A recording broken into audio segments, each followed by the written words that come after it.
do this and men will always be interested in you. In this video, you will discover for sure green flags that will always hold the door open to be with the man that you desire to have and to maintain his interest and, of course, him pursuing you. Now, comment below with I'm ready if you're ready to discover what are those green flags.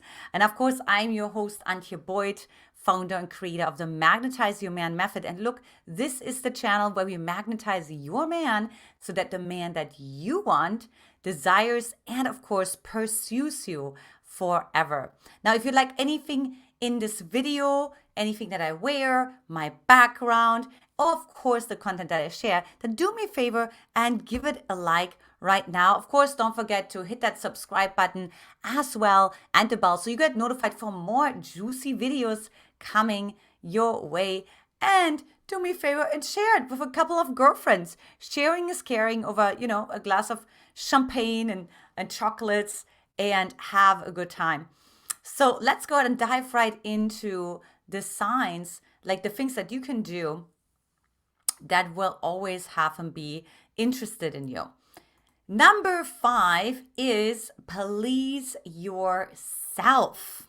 Now, this is really interesting because I talk with my husband all the time. I always ask him, how did you magnetize me? How did you, I always try to break it down because even 8.5 years later, I'm still in awe, right? Like how attracted I am to my husband, and people are commenting on it all the time, right? Like how they really love how we're so lovey-dovey and all the things. And, and what it really is like he's pleasing himself, right? And that also means the same around for you. So a man is going to be really interested in you, really attracted to you when you please yourself. So you have to really think about, what does it take to please myself?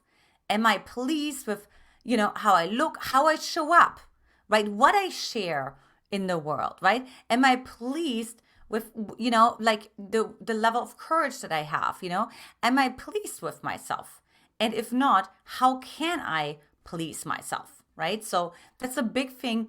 And what it, of course, does is bringing pleasure to yourself, because when you bring pleasure to yourself, you naturally don't make the other person sort of like the source of pleasure, right? But rather, like they actually see you as like, wow, you're generating pleasure. You're pleasure, right? I mean, I'm like, my husband always jokes and says, I'm a pleasure receptor. That's true too, because when you please yourself, you also become a pleasure receptor. So let me know, try that out. Number 4 is be mysterious to yourself. So Don Miguel Ruiz said, we are the unknown to ourselves. Okay, and so that really means like, let go of everything, how you feel, who you are, your identities, your roles, right? Whether you're a mother, whether you're a sister, whether you're a lawyer, whether you're whatever it is, right? Whatever job description you have, like it doesn't really matter. But find something inside of yourself that's actually still mysterious, where you actually don't know the answer to, right? Like that's really about like, it's definitely about shadow work as well, breaking through not knowing, breaking through potentially looking, stupid, or like getting scared because you don't know how to deal with the unknown or how to be in this particular space, right? But be mysterious to yourself, like surprise yourself in a way that you've never done before, right? Like raise your hand when you normally don't raise your hand, and especially if you don't even know what to share. So for example, I love Clubhouse right now, right? So Clubhouse is like a great way to actually practice to be mysterious to yourself, or visit rooms that who you perceive yourself to be, you would never visit those kind of rooms, right? Or you would never watch those kind of videos. And, that's interesting because when I started dating my husband, I really found myself watching videos with him and being open to conversations that I had never been open to before. So it's like, wow, I'm like mysterious to myself. Like I never discovered this aspect of me, and, finding out, oh, what about that interests me, right? Or maybe it's a new sport, or maybe he invites you somewhere. So that's one thing that I recommend, like letting go of who you think you are. One thing I always say, you're not who you perceive yourself to be, and allow yourself to become someone different, right? That's actually arising through you, right? It's like the phoenix is rising from the ashes, right? So as you're letting go and let die all the parts that you think you are, right? Like something new is going to arise. And what is that something new? That's also where improv is extremely fun, really great. And it helps you to really break through all the edges that you have around being mysterious and doing something different. So try out. Comment below. I'd love to hear from you. Which country or state are you watching from? Always love to know the demographics of my listeners. Number 3 is call yourself out. Don't wait until the situation presents itself and you become like extremely reactive because you didn't call yourself out. You actually did the opposite. You actually felt insecure inside of yourself and you stuffed it deeper inside of yourself like a turkey on Thanksgiving instead of calling yourself out. Now, of course, many examples that I've brought on this channel. Of course, one of my favorites is when I told my husband that I wanted to manipulate him. I called myself out, right? Let's actually talk about if I hadn't done that. If I hadn't called myself out that I wanted to manipulate him, by the way, he loved that when I told him that, right? If I hadn't done that, I would have like stuffed it down. I would have known, oh, don't mention, no, don't say that, be extra nice, right? I would have been the people pleaser, right? Because the last thing I would have wanted him to think is that I actually had like a negative thought about him and that I would actually wanted to manipulate him, right? That I would have suppressed inside of myself and he would have felt it and it would have been so off and it would have been so weird and it would have created a bigger level of disconnect, right? And it would have also created a level of distrust. But by me actually calling myself out, right? You can call yourself out all the time. I still do it to this day when I catch myself, right? It keeps things fresh because people are just not used to it. We're always used to like looking out, like, can I trust the other person? When's the other shoe gonna drop? Like, what's going on? All the things, right? So if out of the sudden you keep calling yourself out, it opens up intimacy. It opens up a safety also for him to call himself out as well. So we're really talking about the partnership here. We're really creating this incredibly trusting dynamic between the two of you. Number 2 is you enlarge the moment. So there's actually a lot that goes into it. And I want to kind of break this down because a lot of women come to me and they tell me, Antia, I just don't feel like the man is really investing in me, right? He's not really interested in me. Like we're going on a first date. He's not asking me a lot. He's not asking me a lot of questions. He's not really that interested. Okay. And part of the reason is because you're not investing in yourself. Yet you are not interested in yourself. You're not enlarging the moment. What you're actually doing is you're shrinking the moment. Okay, let me just break this down. So when we have resistance to the unknown, right, we're actually shrinking the moment because instead of being in the abundance of the possibility of what any moment could bring, how much creativity, how much joy, how much spontaneity, how much whatever craziness, adventures, the moment could bring, you shrink it down to one outcome that makes you feel safe. So to give you an example, Dr. Joe Dispenza says that 0.000 with 12 zeros, 1% of the human atom is particle. So that's what you do. You're shrinking all the possibility, the 100% that's in the human atom, right? To that 0.0 with 12 zeros, 1% particle when you focus on the outcome, like how you want things to go, right? How you want them to turn out, how you want other men to perceive you, right? You're even becoming controlling, like how other people perceive you. You're trying to manage their perception. However, women that get pursued over and over again, they actually lean into what Dr. Joe Dispenza calls like the 99.999, I think 13 nines, 1% of the human atom is what? Space, possibility, expansion, the quantum field. Like you can name it whatever you want, right?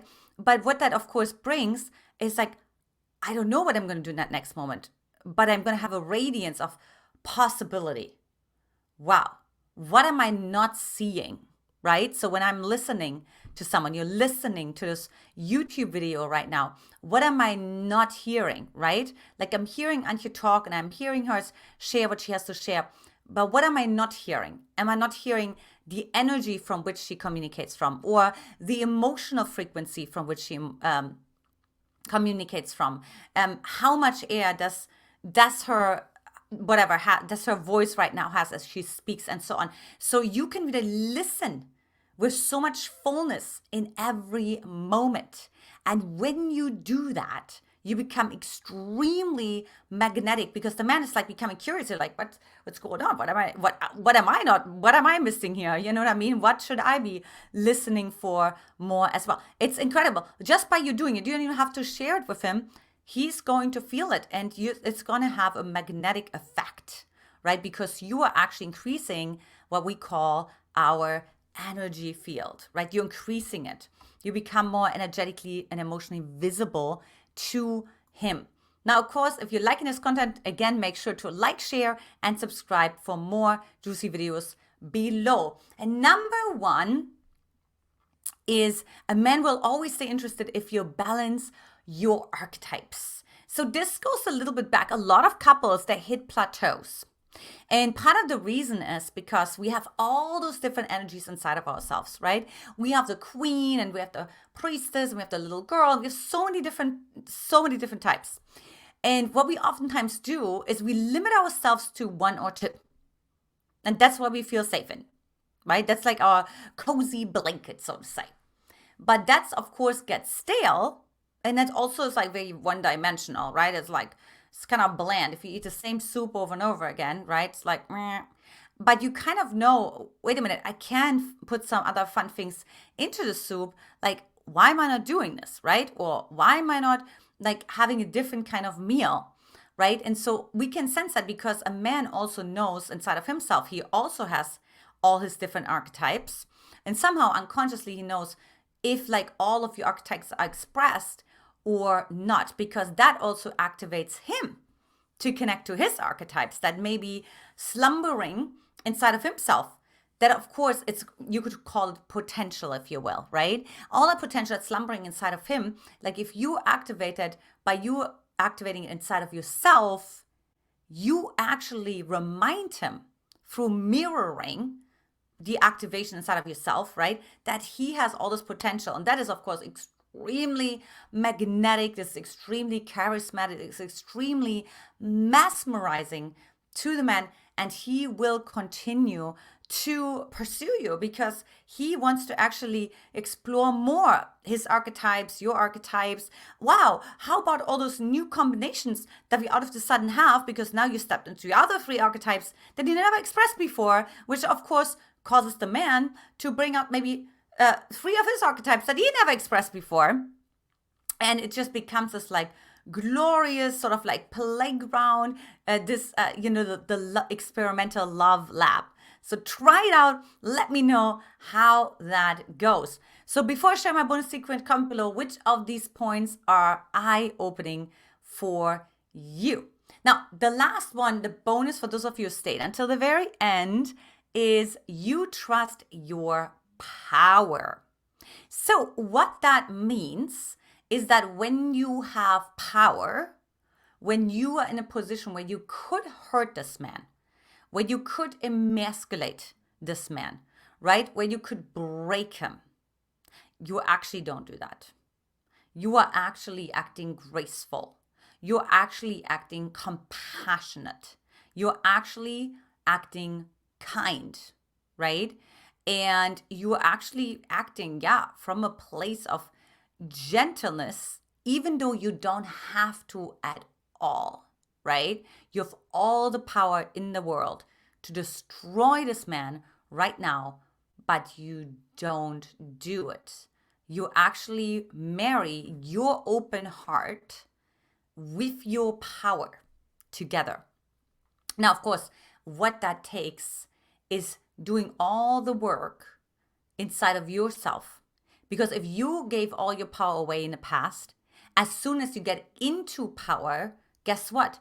You will want to use the power like to get back at people, right? Because like people were hurting you. So the way how you get back at them, the way how you get your power back is by hurting other people, other men particularly, especially if it was a masculine figure that hurt you, right? And so there's a lot of forgiveness that has to go into it, a lot of like rage work as well, and also grieving. So it's not like an easy process, but it can certainly be done.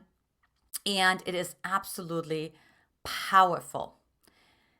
Now, of course, if you want to attract the right man for you, hop on over to mymquiz.com and take the quiz right there. And of course, if you haven't done so already, when a man deeply loves you, he will start saying these 5 things. Lots of love to you, ladies. I'll talk to you in the next video. Bye-bye.